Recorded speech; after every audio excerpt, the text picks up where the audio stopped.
여러분에게 나이키는 무엇이었나요?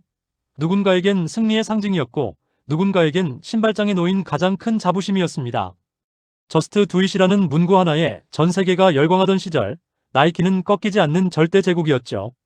하지만 2026년 그 영원할 것 같던 거인의 심장이 차갑게 식어가고 있습니다. 이번 성적표는 그야말로 비극입니다. 순이익 35% 폭락. 매출 성장은 고작 0.3%에 그치며 사실상 심장 박동이 멈췄습니다. 이제 사람들은 묻습니다. 왜 굳이 나이키여야 하죠? 나이키라는 제국이 무너지는 소리 속에서 우리가 찾아야 할 냉정한 투자 기회를 지금 바로 공개합니다. 나이키가 이번 분기 벌어들인 총 매출 113억 달러입니다. 우리 돈으로 약 17조 원의 거액이죠. 하지만 시장은 경악했습니다. 전년 대비 성장률이 고작 0.3%에 그쳤기 때문입니다. 글로벌 운동화 시장은 매년 커지는데 1등 나이키만 제자리 걸음이다. 이건 거인의 지배력이 허물어지고 있다는 명백한 증거입니다. 더 뼈아픈 건 중국의 배신입니다. 나이키 전체 매출의 약 15%를 차지하며 성장을 견인하던 황금알 중국 시장이 차갑게 식었습니다. 이번 분기 중국 매출은 7% 넘게 빠졌고 경영진은 다음 분기에 무려 20% 폭락할 수 있다고 경고했습니다. 애국 소비 열풍을 탄 안타와 리닝에게 시장을 내주고 있습니다. 최대 시장인 북미도 위태롭습니다. 낡은 조던 색깔놀이에 안주하는 동안 소비자들은 냉정하게 등을 돌렸습니다. 퍼포먼스 러닝화에선 호카와 온의 기술력에 밀리고 라이프스타일 스니커즈에선 아디다스의 트렌드에 밀리며 사면초가에 빠졌습니다. 매출 17조 원. 숫자는 화려해 보이지만 성장의 엔진은 꺼져가고 있습니다.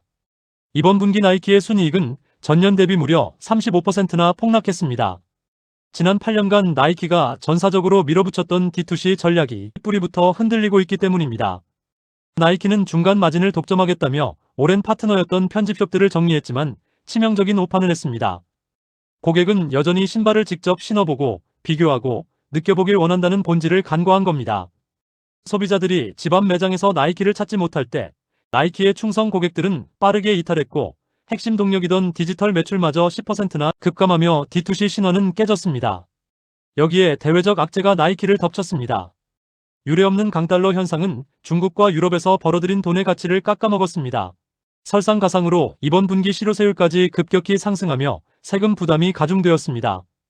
거기에다가 치솟는 물류비까지 더해지며 그야말로 사면초가의 상황입니다. 자, 그럼 나이키의 기초 체력은 정말 튼튼할까요? 이번 실적 발표에서 확인된 나이키의 부채 비율은 160%입니다. 우량주치고는 다소 높은 편이지만 당장 파산을 걱정할 수준은 아니죠. 단기 지급 능력을 나타내는 유동 비율은 2.6으로 겉보기엔 양호합니다. 하지만 이 숫자의 함정을 꿰뚫어 봐야 합니다. 유동자산의 상당 부분이 현금이 아니라 창고에 쌓인 75억 달러, 우리 돈 약 11조 2,500억 원 규모의 재고자산이기 때문입니다.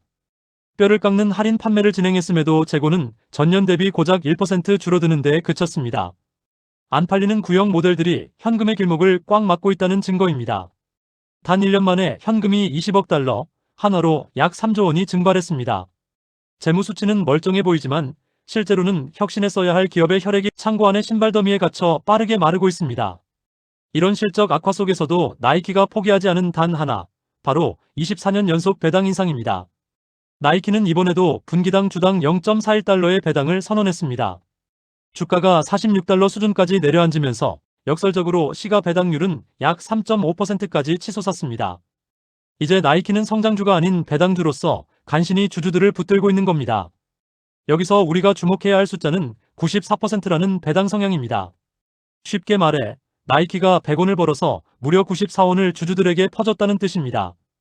기업이 벌어들인 돈의 거의 전부를 배당에 쏟아부었다는 건 반대로 말하면 미래를 위해 재투자할 돈이 고작 6%밖에 남지 않았다는 충격적인 선언입니다.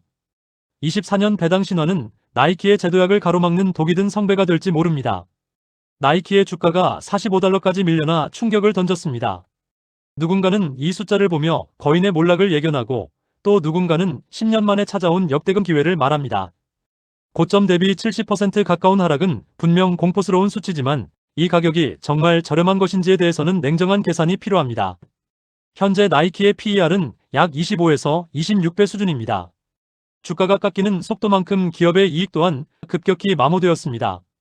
성장률 0.3%라는 정체기에 접어든 기업에 PER 25배를 부여하는 것이 합리적인 프리미엄인지 아니면 과거의 영광에 대한 미련인지에 대해 시장은 지금 치열한 논쟁을 벌이고 있습니다.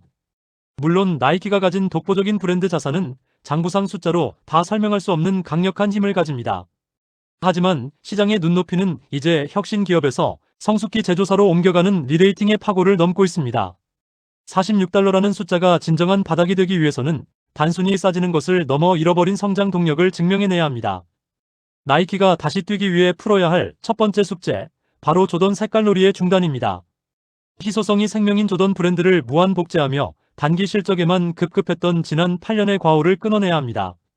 이제 소비자들은 똑같은 디자인의 색깔만 바꾼 신발에 더 이상 7만원, 10만원의 프리미엄을 지불하지 않습니다. 두 번째는 기술의 나이키를 되찾는 겁니다. 마케팅이 아닌 압도적 기능성으로 승부해야 합니다. 호카가 구름 위를 걷는 쿠셔닝으로 러너들을 뺏어갈 때 나이키가 잃어버린 건 시장 점유율뿐만이 아니라 최고라는 자부심이었습니다. 기술적 우위를 증명하지 못하면 제국의 부활은 불가능합니다. 마지막으로 잃어버린 중국 시장의 마음을 돌려야 합니다. 애국 소비 열풍을 넘어서는 대체 불가능한 가치를 제안해야 하죠. 성장은 멈췄고 이익은 박살났으며 현금은 재고에 묶였습니다. 하지만 거인은 이제야 잠에서 깨어나 혁신이라는 운동화 끈을 다시 묶고 있습니다. 나이키가 다시 승리의 상징이 될지 아니면 추억 속의 브랜드로 남을지는 앞으로의 1년에 달려 있습니다.